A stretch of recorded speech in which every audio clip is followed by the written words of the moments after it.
કચ્છના ડીએનટીવી સમાચાર કક્ષમાં સૌનું સ્વાગત કરું છું। જોઈએ એક નજર આજના મુખ્ય સમાચાર।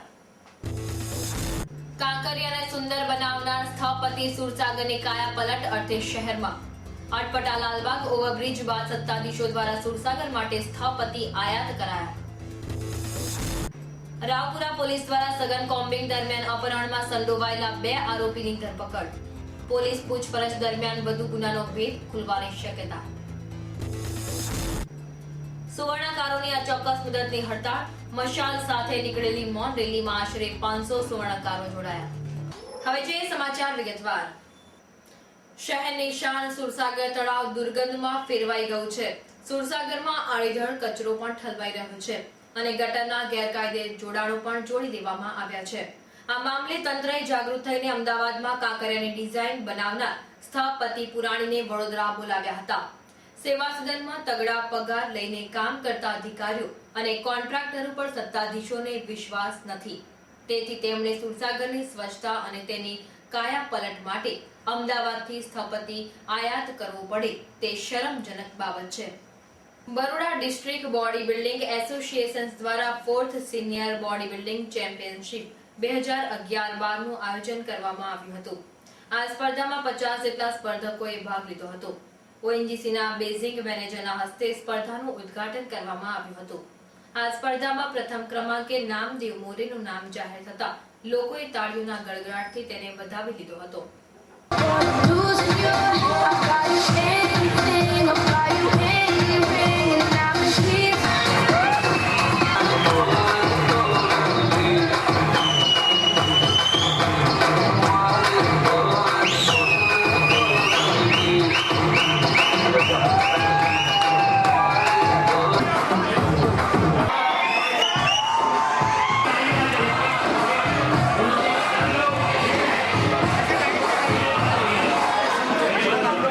શહેર પોલીસ કમિશનર સતીશ શર્માના આદેશ અનુસાર રાવપુરા પોલીસે હાથ ધરાયેલા સઘન કોમ્બિંગ દરમિયાન અપહરણના 2 આરોપીને ઝડપી પાડ્યા હતા।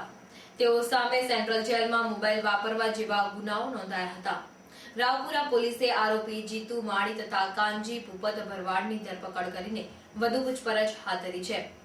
શહેરમાં વધતી જતી ગુનાખોરી ડામવા પોલીસ તંત્ર દ્વારા સઘન કોમ્બિંગ હાથ ધરાતા શહેરમાં ગુનાખોરીનું પ્રમાણ ઘટશે તેવું જણાઈ રહ્યું છે। 2 આરોપી હતા, અપહરણના હતા। ગઈકાલે ડીજીપી સાહેબે જેલમાં ડીજીપી સાહેબે કોમ્બિંગનું આયોજન કર્યું હતું અને કોમ્બિંગની અંદર જુદી જુદી ફરજો માટે એ કર્યું, વાહન ચેકિંગ કરવી, એનસીઆર કાર્ડ ચેક કરવા, એચએસ ચેક કરવા, નાસ્તા કરતા આરોપી ચેક કરવા અને વોન્ટેડ આરોપીઓ ચેક કરવા।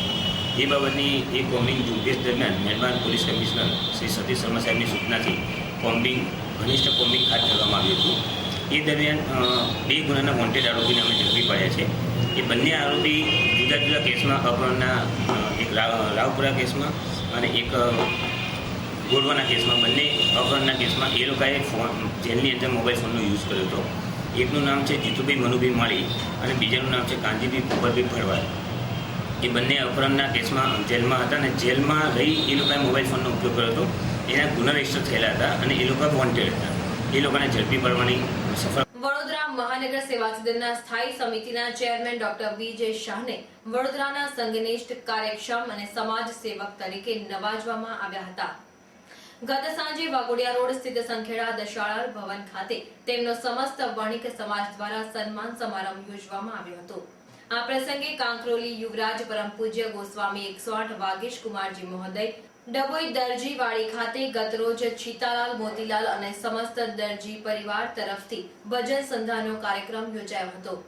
છીતાલાલ મોતીલાલ પરિવારના 100 વર્ષ પૂર્ણ થયાની ઉજવણીના ભાગરૂપે રાખવામાં આવેલા ભજન સંધ્યા કાર્યક્રમમાં છીતાલાલ મોતીલાલ પરિવારના પુત્રો અમેરિકાથી ખાસ હાજરી આપવા પધાર્યા હતા।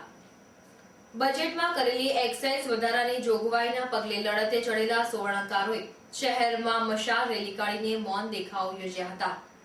માંડવી નજરબાગથી નીકળેલી રેલી ગાંધીનગર ગૃહ ખાતે પૂરી થઈ હતી, જ્યારે આંદોલન જ્વેલર્સ ફેડરેશનના નિર્ણયને અનુસરીને વડોદરામાં પણ જ્વેલર્સ દુકાન તથા શોરૂમ અચોક્કસ મુદત સુધી બંધ રાખવાનો નિર્ણય લીધો છે।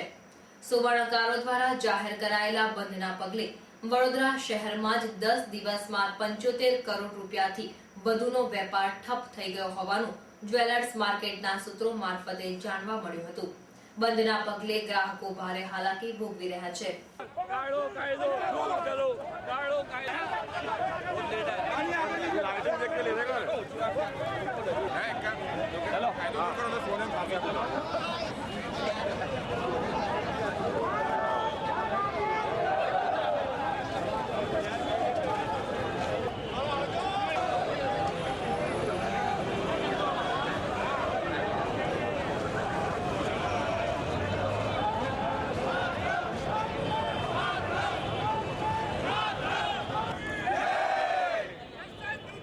વાઘોડિયા રોડ ખાતે આવેલા ઇન્દ્રપુરી અતિથિ ગૃહ ખાતે ગતરોજ પ્રજાપતિ બ્રહ્મકુમારીના 75મા વર્ષની ભવ્ય ઉજવણી કરવામાં આવી હતી. આ પ્રસંગે સંસદીય સચિવ યોગેશ પટેલ તથા સ્થાનિક કાઉન્સિલર શૈલેષભાઈ સોટા ખાસ ઉપસ્થિત રહ્યા હતા. चित्रण के पर इस ध्वज का रिश्ता प्रकाश से है, इस ध्वज का रिश्ता आकाश से है.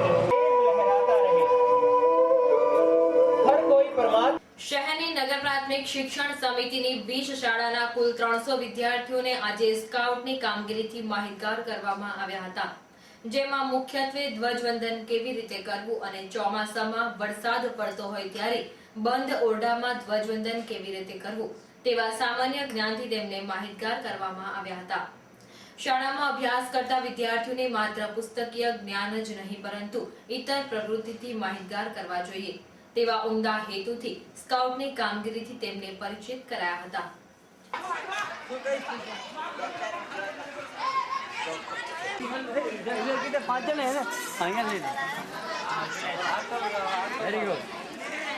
વ્યવસ્થિત છે ભારત